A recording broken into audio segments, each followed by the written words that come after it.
Okay, hi everybody. My name is Anton from Group IB company, and near me my colleague. My name is Sergey, and today we will speak about some trends of cybercrimes and about how to make your remote work more secure. I think we can wait for a few minutes for last of listeners, and we will start. Yeah.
Okay, hi once more. Hi everybody. My name is Anton, and let me switch the slides. So in Group IB, I'm head of System Solutions Department, and today I will talk with you about some cyber threats and trends on first quarter of 2020 and forecast for the second quarter and today's paradigm and situation. So, of course, we have different threats and in different economies, but today let's talk mostly about financial threats, about financial trends, and so on. But for your understanding, for example, the social engineering is really, and phishing, it's really effective in any sphere. So not only in financial. Of course, we wouldn't talk today about 5G and the new threat of huge DDoS attacks because of 5G implementation and because of huge amount of IoT devices. Let's talk about main threats for finances. It's of course it's phishing. It's ATM Trojans to steal money from ATM banks. It's a social engineering and new types of social engineering, so named the remote access. I will talk about it a little bit later. The JS sniffer, the new threat that appeared last year and which is now really important for e-commerce and for different shops. Android and PC Trojans, which are now decreasing in count, but they are still active for some countries and so on. And post terminals threats that are really important right now, because around 80% of all carding markets now appears to be the dumps of banking cards appeared from infected post terminals. So let's start from phishing. Phishing is really a massive threat. Just to understand, around 80% of all phishing sites are split on several categories. It's financial services, it's a cloud storage, and mail services. And that's not surprised, because as you know, around 99% of all APT groups are financial motivated. So that's not surprise that mostly by phishing, the hackers trying to steal financial information, the personal information that can be later sold or used in social engineering attacks and so on and so on. And so you see that only last year we received 2.3 million of unique phishing links in the internet, and that's huge amount. Just to understand, everything will grow in the next years, and we do understand this. So this is example of several phishing sites like on Raiffeisen, KTB, and you see that all these sites are done really well, and sometimes really we have seen many examples when phishing sites are really done better than official sites without some mistakes and errors and all this stuff. Some other example of phishing sites, just to understand that it's really common threat and it's really widely used. And let's talk about email phishing. In these days, in the days of coronavirus, we see new campaigns and huge amount of campaigns targeting financial companies, targeting banks, targeting users by themselves, sending them information from World Health Organization or some local health authorities, trying to push them to install some software and infecting their PC, shaping it like it's health organization, it's security from coronavirus, and so on and so on and so on. So that's really common threat right now. JS sniffers. Actually, it's a new threat that appeared only last year, I mean 2019, and in this case, how it works. There are plenty of different e-commerce scripts and sites that are widely used all over the world. For example, the Magenta Shop or OpenCart, and APT groups are writing the default script to infect all shops that are based on Magenta, how to say it, engine, Magenta engine. So all shops that use this engine would be infected. And really, last year we have seen 38 different JS sniffers families.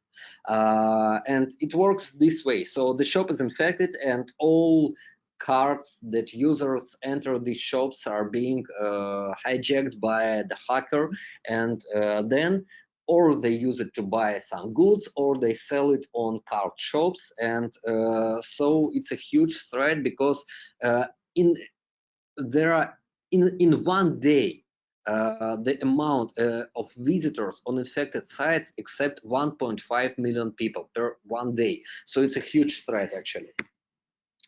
Post terminals. So as I told, right now around 80% of carding market is really post dumps of paying cards. And how it works, the PC that use the post terminal is being infected, and now it's growing rapidly. So for example, for the last year we have seen 4 new post terminals, so 4 new post-Trojan software. It's a DMSNIF, Glitch, RT-Post, and Red Hedge, and 5 old but still active post-Trojans are still valid on the market. So ATM threats, that's all the time active. So 3 old bytes still active. It's a Cutlet Maker, WinPlot, Plotus, and 2 new three new ATM Trojans that appeared last year, and 2 of them are publicly available on the dark market, and anyone can buy it and use it. So just to understand, the guys who write the ATM Trojans, they know very deeply how the ATM works, how the internal banking structure works. So they can just make the ATM machine just to withdraw the money from it, or push the command. The command may be pushed remotely, or they can do it locally. So it's a really huge threat because, as you know, if you're a bank, it's not so easy to upgrade all ATM machines if the new threat is found there, the new vulnerability, for example. Android and PC Trojans.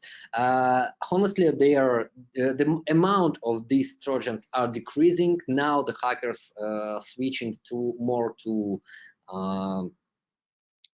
the end users with the phishing, with the social engineering attacks without the infection of their machine. But there are still valid and there are still active many active Trojans which are now really flexible.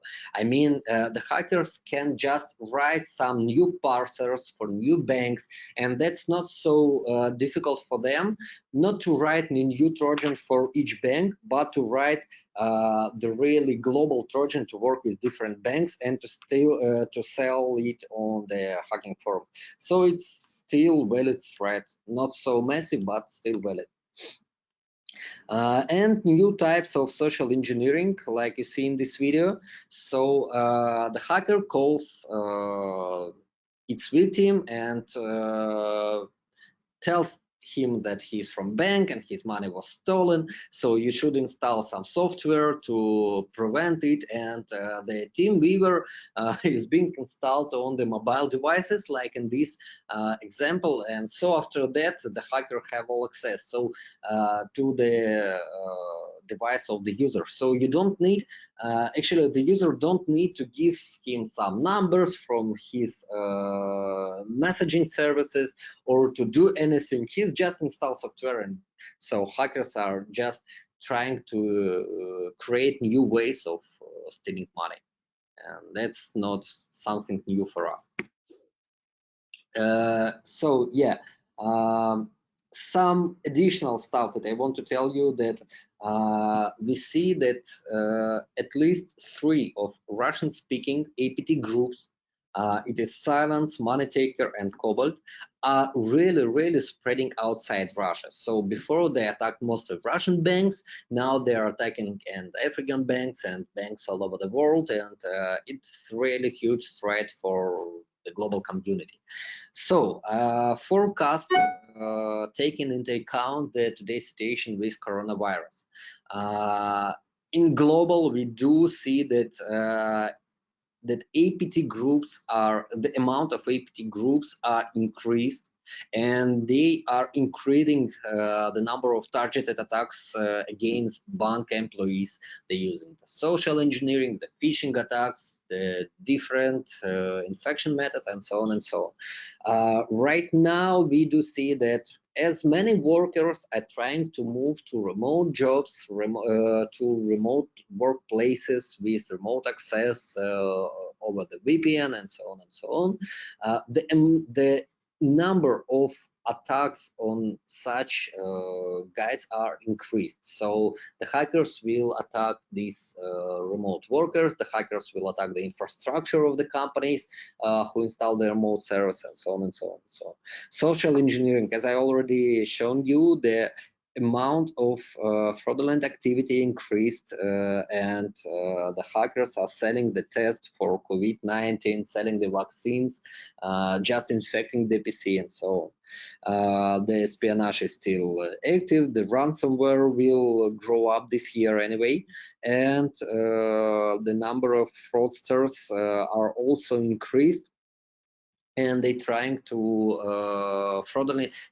provide fraudulent free services like video conference platform, online training courses, online videos, teaser, fake mobile food delivery application, and we see it every day, and it's really huge threat right now.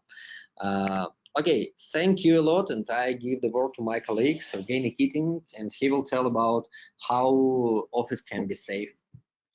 Hello, everybody. My name is Sergey, and a few words about home office and how to make it more secure.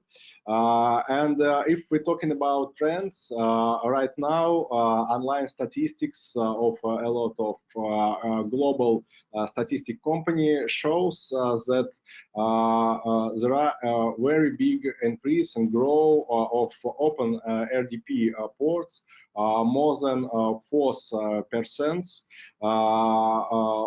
RDP available RDP servers with default RDP ports, and still more than 10% of them are still available for BlueKeep.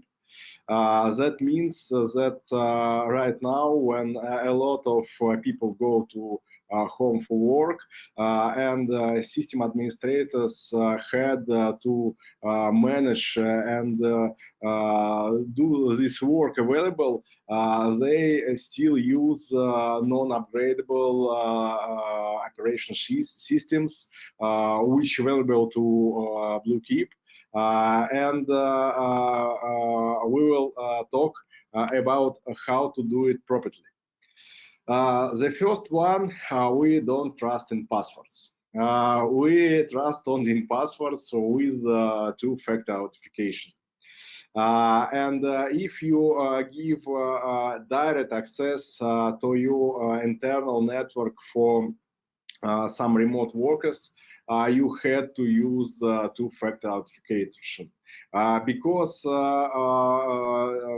these devices of these employers on some remote working can be very easily compromised. It can be stolen and can be forgotten, and this is usual recommendation for all remote work in usual time. I mean, a lot of people work in their business trips, and in middle and big organization, it's usual process for remote working in these business trips, and it's some typical organization. But right now, it's really important because it's something like business trip in their homes. Yeah.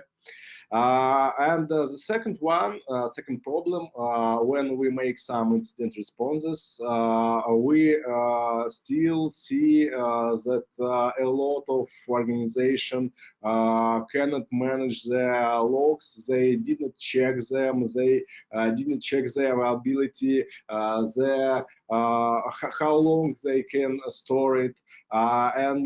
our recommendation is to check all your remote access logs that they are available.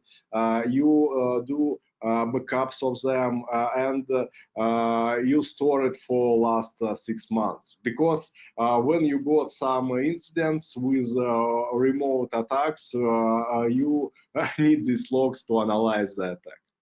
And of course, if you got some security operation center, they must be aware, must be ready for any new abnormal activity. Of course, when you work in your office, security operation center got some usual picture of your activity. And their site not so strong, not so shape, but when in new paradigm, in new reality of remote working, they have a completely unusual picture for activity, and it's a very good time for threat actors, because it's very hard to understand what is usual, what unusual, what abnormal, and security operation center specialists must be very aware of that. If you had to give access to your internal network, it's a very good time to make a lot of VLANs with isolating segments of network, because for many users, for many of your employers who need access to internal network, they not need to access to all network, only for some isolated segments.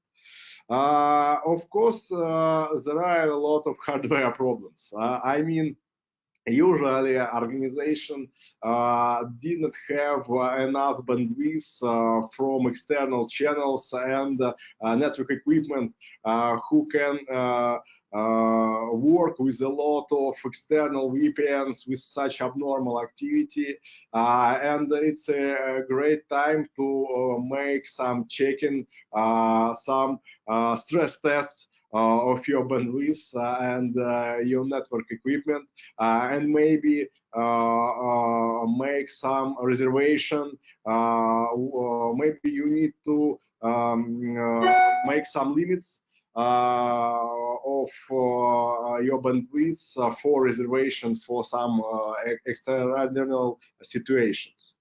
It's a great time to make some trainings of security rules and digital hygiene, because people in their homes, they relax. They forgot all this boring instruction, and there is no security officer on their shoulders which can make them remember them.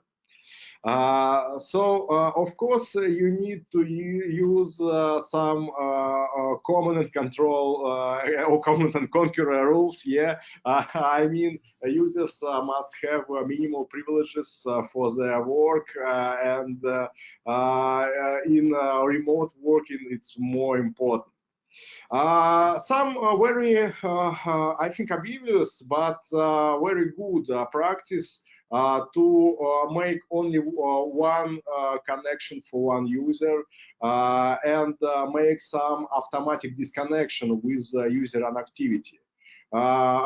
Because it's very big trouble when somebody lost their laptop with opened VPN session with two-factor authentication, but after going to hibernation or to sleep, it did not disconnect this connection, and some threat actor who can get access to this device will give access to your network. Yeah, or open it simultaneously on several devices like PC and mobile phone, then leave the mobile phone in the cafe or somewhere else.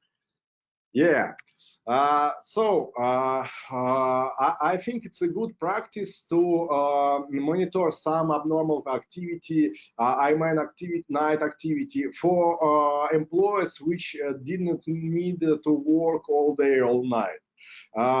because, for example, when some secretary got access to a service at 3 p.m., 3 a.m., it's very strange. Yeah, I understand that it's very hard to make some profile of organization fast in this new reality. But I think some basic rules, not with blocking, but for example with alerts, it will be a good practice. If access to your internal network need to only for cool IT or information security specialists, and I think it's a good recommendation, because I will speak about it later, but for most of your employees, they not need to access to your internal network.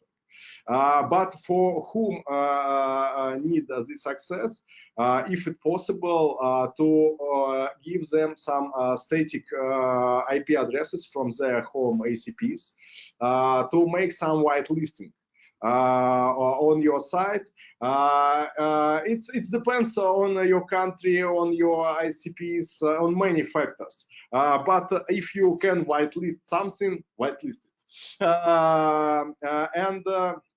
Of course, if your company business depends on some services, and you can publish it via some web services, it's a better practice than make some interactive remote access or just remote access to internal network. Of course, it's a good idea to split tunneling. What? Split tunneling? No, not split tunneling. I mean that if you can publish some your services via web, it's better than give access to internal network, to give access to web services. And it's a good idea to change password before start of remote working and after finishing all of this crazy stuff. Yes, with because coronavirus. Yeah, because you used two-factor authentication, but anyway, if your user's credential will be stolen during this isolation path, so later better to change this, not to give the additional ability for the threat actor to use it later. Yeah, so if we're talking about some minimizing of risks and what is most risk of homework of employees, of course, how I said, it's some employees which work with critical information, which had to use all full access to your internal network, and the basic recommendation is to try to delay isolation of these people because it's better, and sometimes it's cheaper just to pay for special travel costs to get them to office than to give them full access remotely.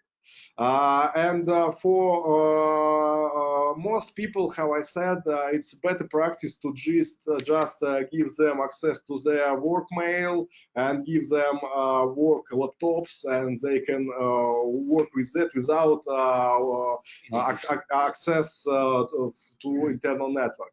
For example, if you got some long-term projects with no strictly credential information, people just can grab this information for some external storages or encrypted external storages, and just work with this project at home without accessing to internal network. The basic rule, the best practice is if you need to access to internal network, is just to give to people your laptops, I mean company's laptops with all security controls which you need. I mean, some antivirus software, data leakage prevention software, all pre-installed software for VPNs, for remote access, for some 10 or something like that. All you need with activated MDM and of course with activated encryption. It's a basic rule for some business trips for remote working, but I think the main problem will be how to get so much laptops for employees in so short time. But if these employees need access to internal of your network, remote access, it's a better practice with lowest risk. Medium risk, if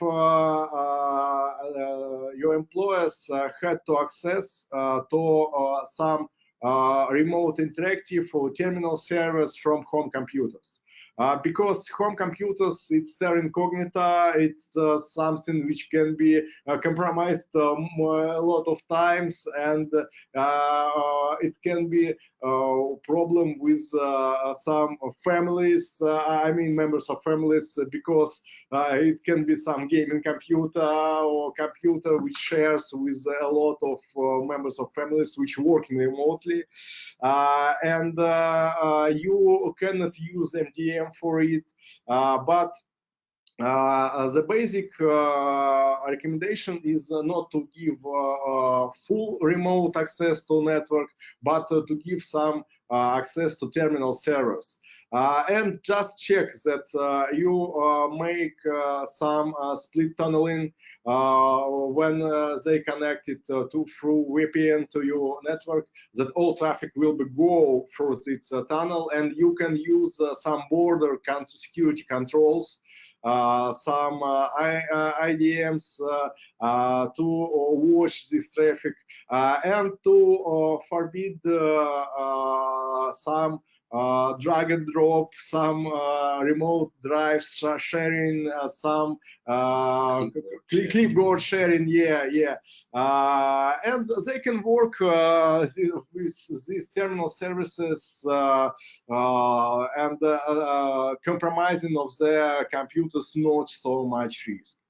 And I think the worst situation and the most highly risk when you give full access to organization network from home computers, because all malware traffic will be go from these potentially compromised computers to your network. If you got security operation centers, they can go insane because of increasing loss of incidents, because home computers usually can be something like chest with malware for years, for tens of years, and because of it, it's very hard to make it properly. How I said, usually if you had to work from your home computer, it's better to just give to these users access to their work email with two-factor authentication, and you need to analyze this malware before delivery to a user, or before this electronic letter will go to some your clients from your user. What do I mean? If your user computer will be compromised, you must prevent some mass malware spreading from this home computer. And if you got some sandbox which can analyze incoming and outgoing letters, you can stop it when it only start of increasing.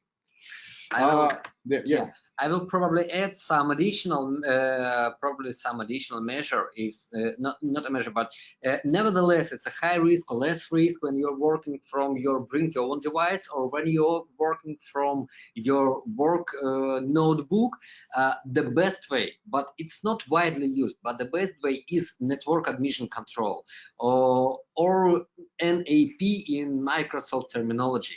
Is when your device from which you access is being checked on the antivirus update, on the software installed, checked on company's security policy, and only if it is okay, you will be available to access the network.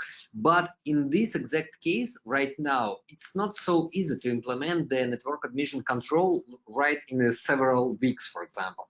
It takes several months at least to implement it on the whole organization network. So that's not the case, maybe. Yeah, I think you can feel free to ask any question in the chat, and we will try to answer them.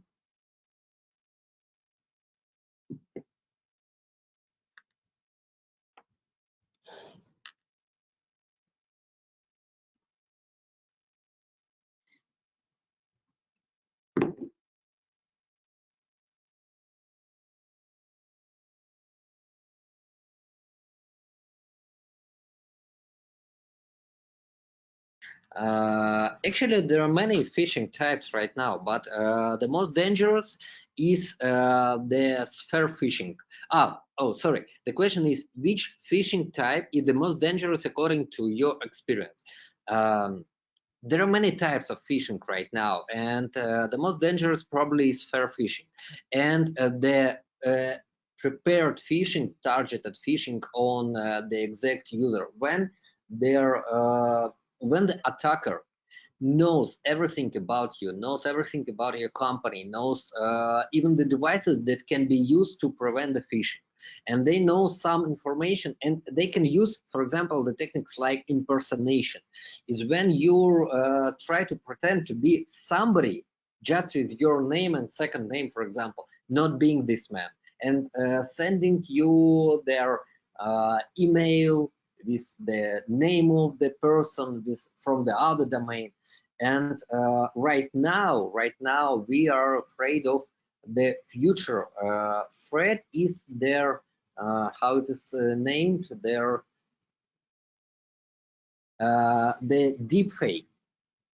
Deepfake is when your voice and your video is being crafted with other sounds, with other sense, and for example, from your name somebody tries to call your boss or your secretary and tell to transfer money.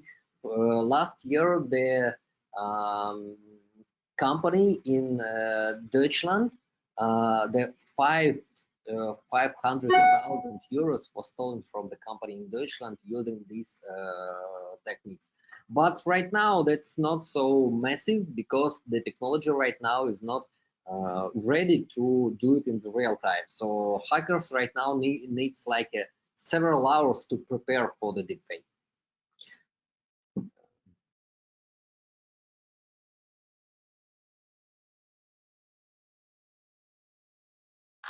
The next question is, how do you fight social engineering attacks which are not easily detected by technical instruments?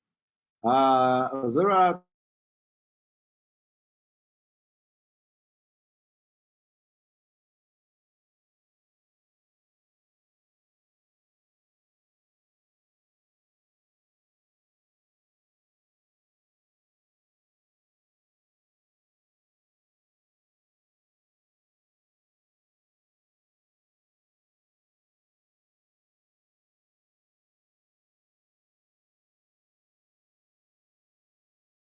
do you hear me? I think it's okay. I see. Yeah. Okay, I will repeat. How do you fight social engineering attacks which are not easily detected by technical instruments?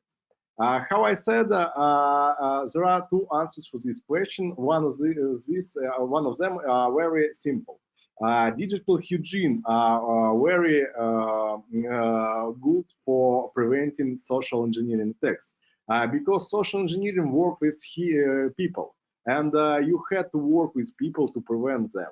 And this work must be some periodically with some subscribe or with some maybe boring notification. You had to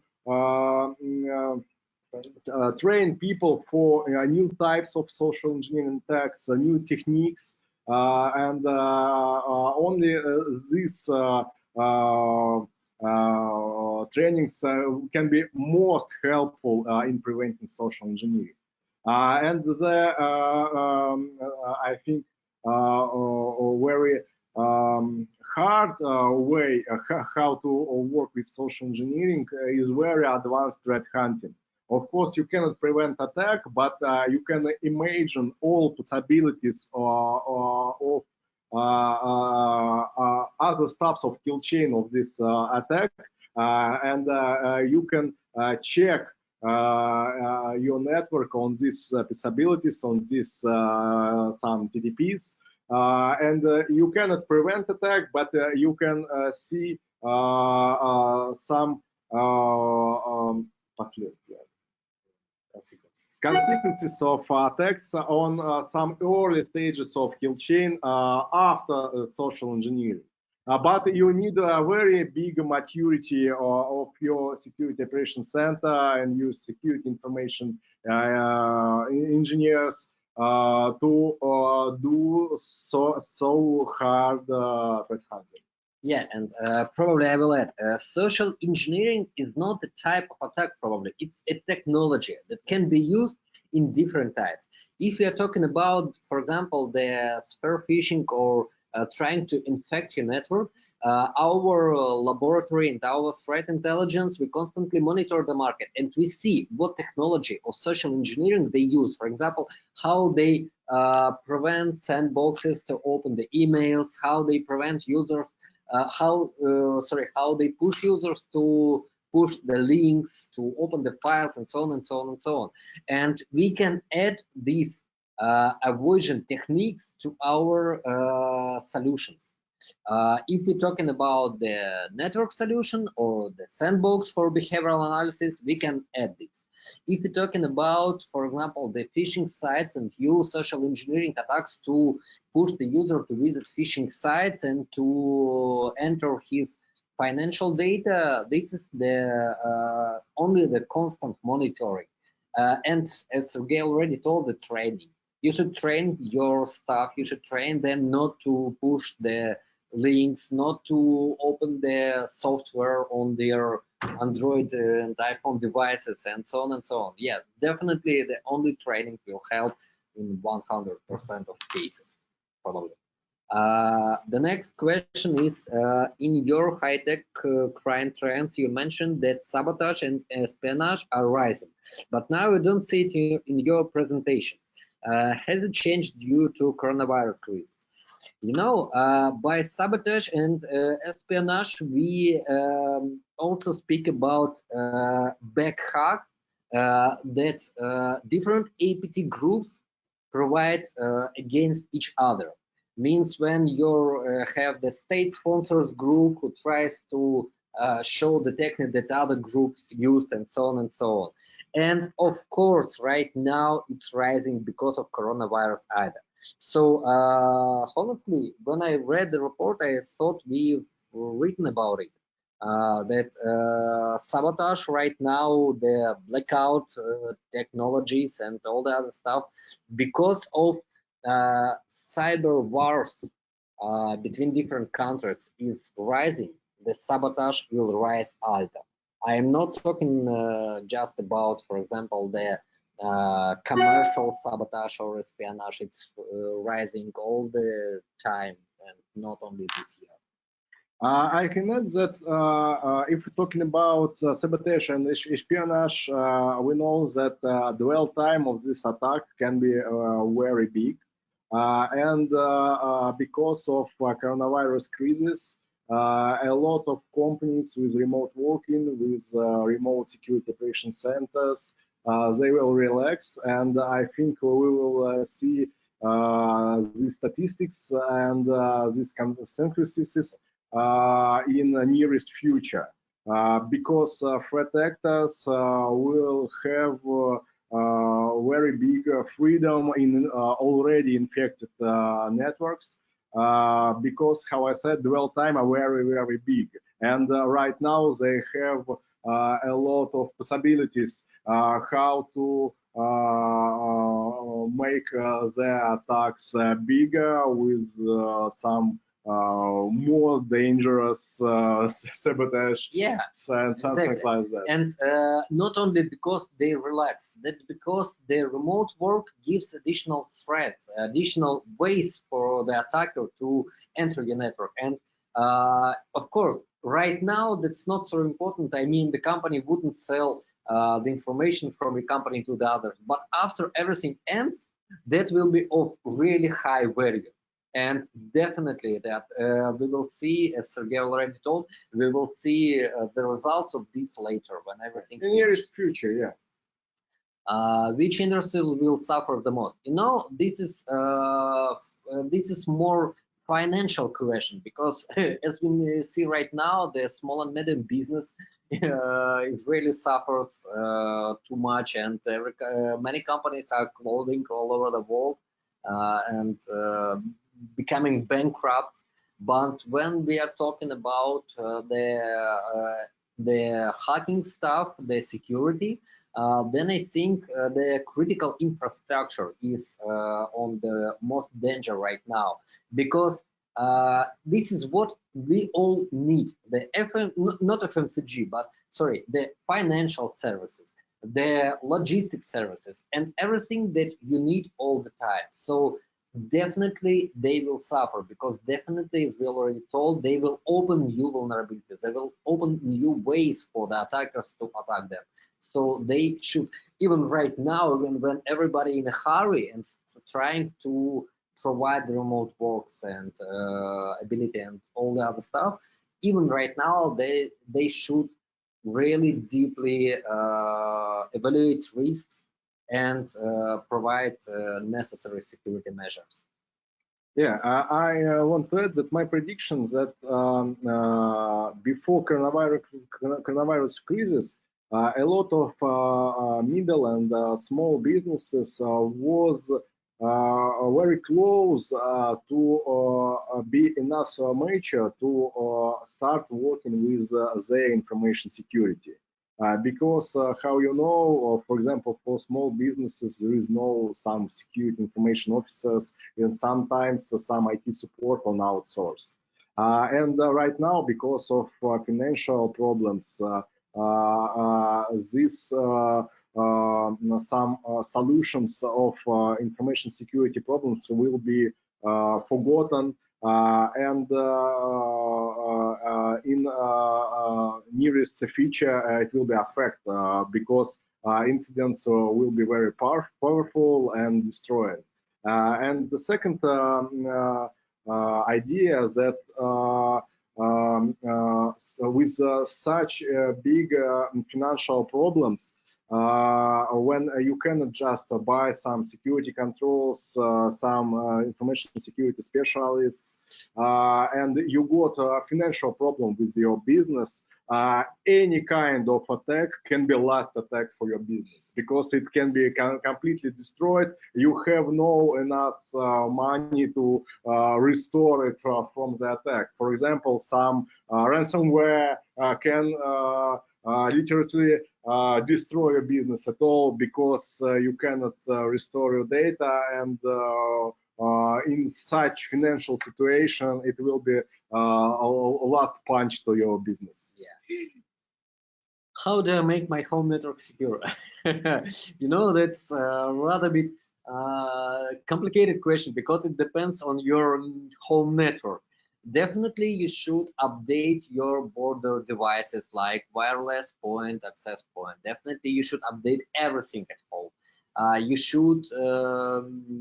should try to look after different vulnerabilities that society finds on your devices. Look for vulnerability sites and portals, and look there. And definitely you should update everything. You should install firewalls, the inside, I mean, at least programming firewalls. You should install the antivirus software. So that wouldn't save you 100% of the time, but at least that will help you from script kiddies or some guys who just do the massive attacks. And of course, you should take care about social engineering attacks. You shouldn't put your passwords in the internet. Never mind, you're sending it to your friend in the secret message or some other stuff. You shouldn't like go to phishing site. You should all the time be aware that you can be the victim. That's the most important. How will the current crisis affect cybersecurity in the near future? Which changes and trends do you foresee? I think, like all kinds of businesses, cybersecurity will have some decreasing of growth because, how I said, right now for companies, it's not time to spend money for information security. How you know, people did not want to spend money for information security because before the incident. Only after incident, everybody understands that it can be prevented in very cheaper ways and some problems after incident. But I think that our trends and everything on the market will be changed completely because this very big period of remote working, this decreasing rate of buying security controls and of firing a lot of specialists, maybe some IT specialists, which, for example, had to go to the dark side. So I think it will be very interesting time. But how can you understand without cybersecurity in our era, nothing will work. And I think that it will be increase the rate of incidents, and we will see something new, something interesting in nearest future. Definitely. Yeah, I will add that I'm not looking for new type of threats like we have seen before. I mean, not the type, new super technology. Yeah, no super technology threats that we have seen before. Of course, new social engineering type of threats we will see definitely, and we see it now. But you know that the worst stuff, the worst part in this, that hackers and APT groups, they are not under such crisis as we are. So I mean, they are sitting at home, they have their market. Of course they suffer something. I mean, the traffic arbitrage and everything is going down, so of course they have crisis, but not so big crisis. For them this is normal situation. They are against the world all the time. So they will go on with this, and for us that's much worse, as Sergey told, that before the global community of CERTs, global community of cybersecurity specialists, they worked all together to prevent hackers. They created new software, they created new approach of, I don't know, the how to use the CM system, how to use the SOAR system and everything. And now this, of course, the majority of this will decrease. The terms of the cooperation of this work will decrease. That's really bad. And definitely after the crisis, we will need some time to go to the same stage as we are now. We are a small company of 20 people, and we don't really have any IT systems, just using mail servers. From what I understood, the main threat now are for big companies who access their services remotely. Does it mean that we are safe if we are small? No, that doesn't mean nothing. Uh, the hacker are like any other person. He will look for an easiest way, and that was before, and that live as it is now. So if the big company will secure themselves really good, they will the hackers will go after small companies trying to steal money from them. My advice for you probably to move to anyway to cloud security systems. Anyway, of course, okay, you use mail servers. Move to cloud security. Anyway, you have some documents and you have to save it somewhere. I mean, the confidential documents. Think about it. Anyway, you should access the internet. Never mind from home, from cafe, on some other stuff. Do all the time think about probable man-in-the-middle attacks. So find a good VPN servers for your users to access internet, to use their financial services. If you are a company, you have the accountant and he has access to the company's money. So anyhow, you should secure this communication. Yeah, I want to add that, for example, if you very small company and you talk that you work with only email, just check that you got two-factor authentication for this email.